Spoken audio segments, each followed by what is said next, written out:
Hello again. I do hope that viewers have seen the number of people in Britain lately calling for more immigration on the grounds that it will mean growth for the economy. The latest demand for more immigration came the other day from the Director General of the Confederation of British Industry, who says that Britain needs loads more immigrants for economic reasons. This is because growth in the economy always seems to need millions of foreigners coming to this country in order for it to take place. The same thing happened, of course, in Ireland from 1990 onward, when they began calling themselves the Celtic Tiger and boasting about the growth of their own economy. Just as in Britain, this wonderful growth meant that a lot of immigration would have to take place, which would, of course, change forever the essential nature of the country. But this was a price worth paying, right? You want growth, you have to have immigrants to bring it about. Of course, once Ireland's Celtic Tiger days were over and the boom ended, they were stuck not only with the immigrants that they had allowed in then, but a flood of immigration which nobody seemed willing or able to halt in the future. To give one instance of this, in 1990, when the Celtic Tiger thing began, just 360 people applied for asylum in Ireland. There are now 10,000 asylum seekers a year there.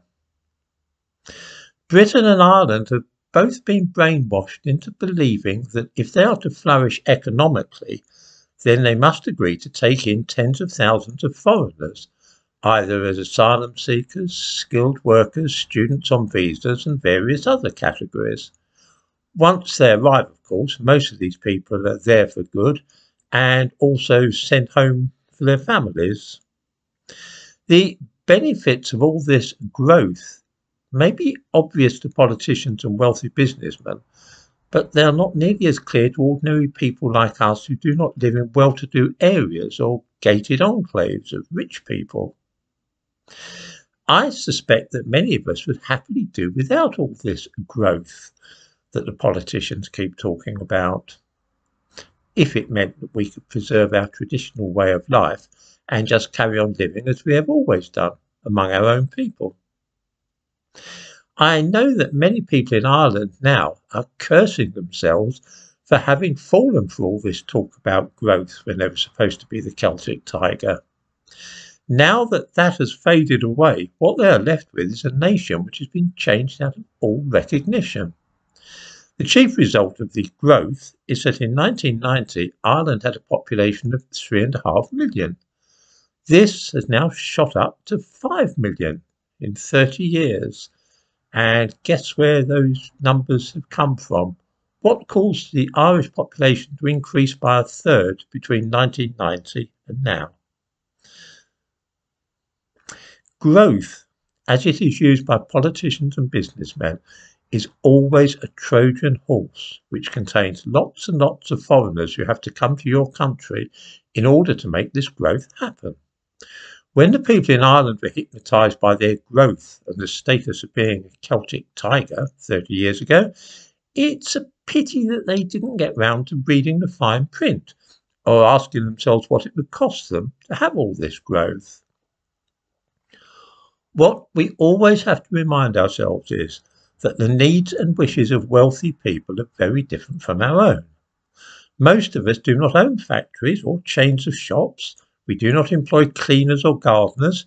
We have to watch what we are spending, and we live in ordinary areas.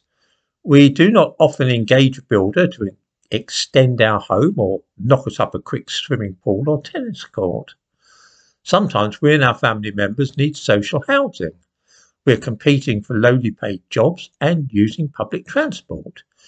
It is our lives, the lives of the average person, that the ill effects of immigration are likely to be seen upon, and we will not feel any of the benefits. This is, of course, at the root of the problem and why politicians can't see why ordinary people are forever moaning about immigration. For them, unrestricted immigration means growth, which in turn means more profits from their businesses, largely due to lots of cheaper workers. Growth for them means a growth of their income and wealth.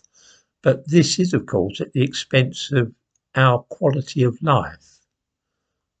As usual, in the description to this video, I give a few links which back up what I've been saying today.